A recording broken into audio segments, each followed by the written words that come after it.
Bermans na naman po. Kaya malalaki ang alon sa dagat. Ito po ang sanhi ng hanging amihan. Ay, delikado.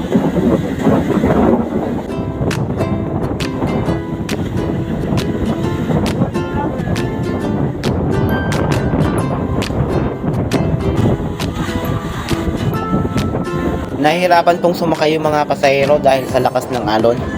Kaya dubli ingat po sa pag-akyat ng mga pasaherong ito.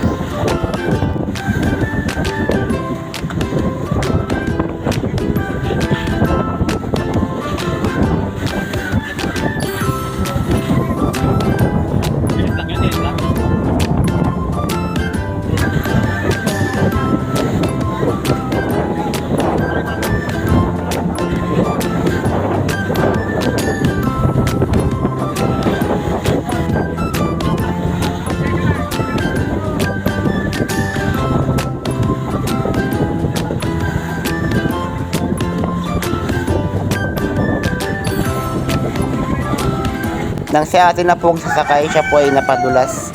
Buti na lang po at walang nangyari sa kanyang masama. Up! Up!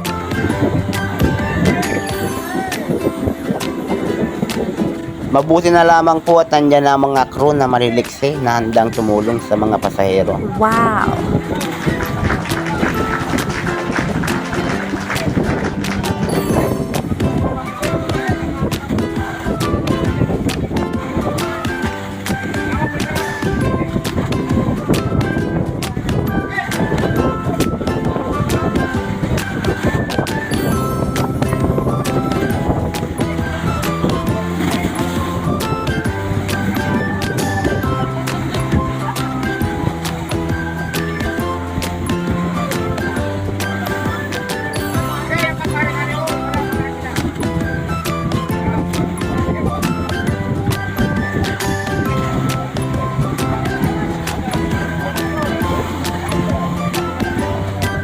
Nawa po ay makarating po kayong lahat na ligtas sa inyong patutunguhan.